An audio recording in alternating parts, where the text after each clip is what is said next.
नमस्कार मित्रांनो, श्री स्वामी समर्थ. अन्नपूर्णा ही पार्वतीचा अवतार आहे.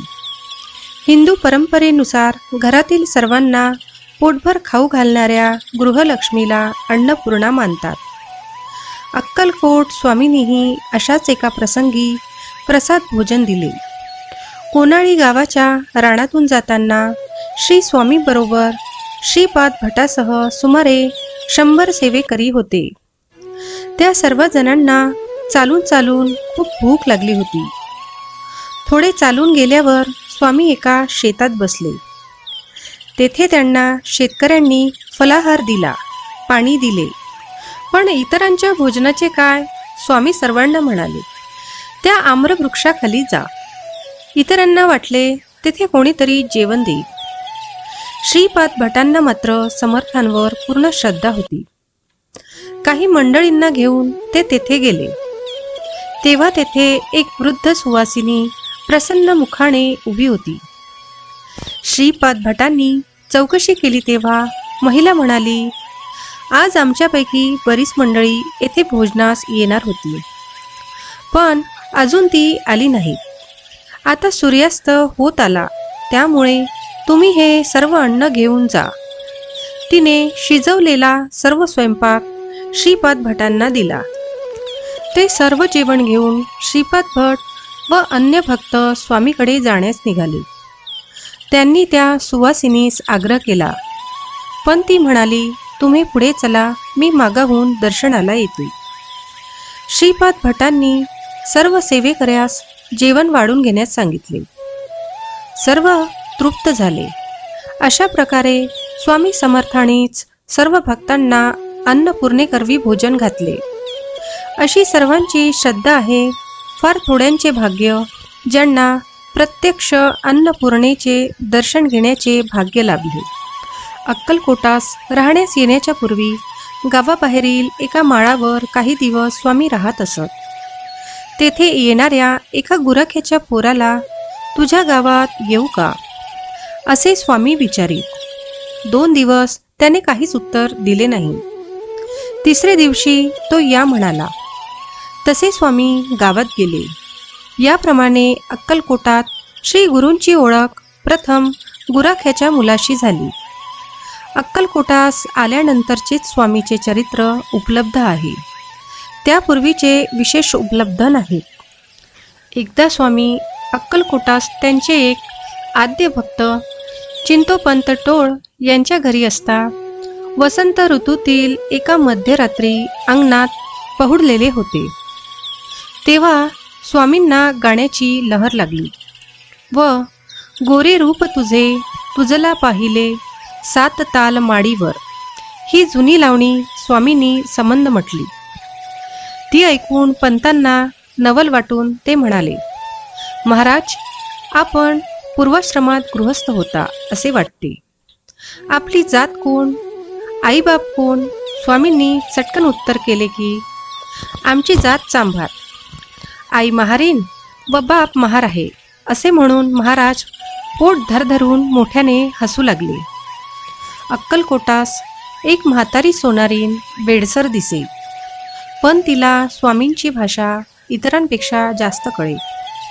एकदा तिच्या देखत महाराजांस एका कलापाने प्रश्न विचारला, स्वामीनू, आपण कोण आहात?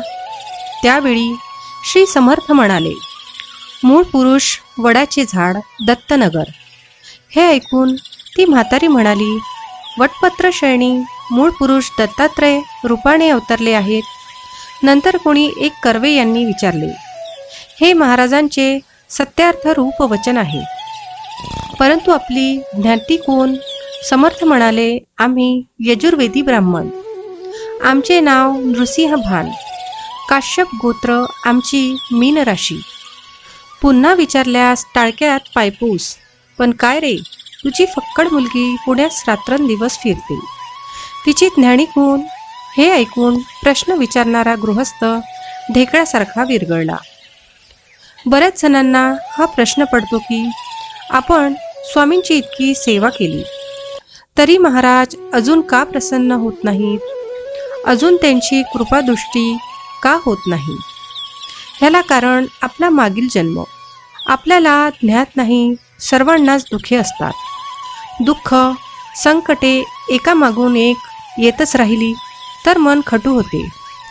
आपलेच वाट्याला एवढी दुःखे का? इतके नामस्मरण केले तरी महाराजांना आपली दया येतच नाही का?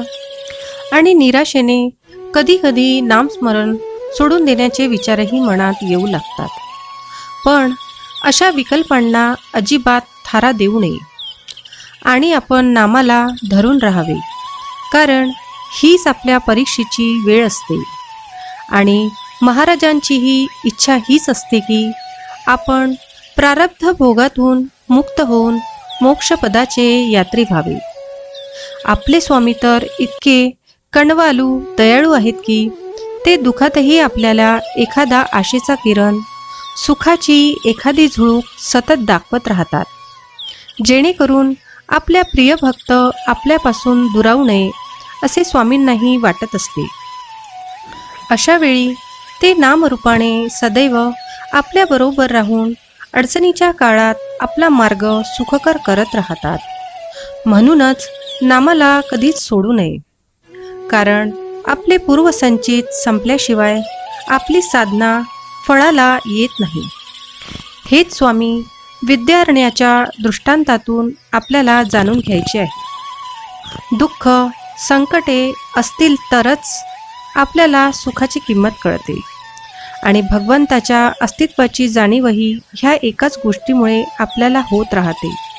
म्हणूनच आपल्याला आयुष्यात काही मिळवायचे असेल तर ती फक्त स्वामी कृपाच, दुसरं काहीच नको, ही एकच भावना अंतःकरणात खोलवर रुजवावी, कारण तीच एकमेव शाश्वत सुखाच्या विसाव्याची जागा आहे. बाकी सर्व अशाश्वत असतं आणि म्हणूनच दुःखदायकही असतं. यासाठी स्वामी मला फक्त तुम्ही हवे आहात अशी तळमळ जीवाला लागली तरच स्वामींच्या अस्तित्वाची प्रचिती येते. आणि मग सुखदुःखासारख्या क्षुल्लक गोष्टीची बाधा स्वामी आपल्याला होऊच देत नाही, कारण स्वामी माऊली म्हणजे साक्षात दत्तमूर्ती. दाय म्हणजे देणारा, सर्व काही आपल्या भक्तांवर प्रेमाने लुटवणारा कृपा सिंधूच आहे तो. फक्त आपली अढळ निष्ठा आणि अनन्य प्रेम हवे माऊलीवर. श्री स्वामी समर्थ.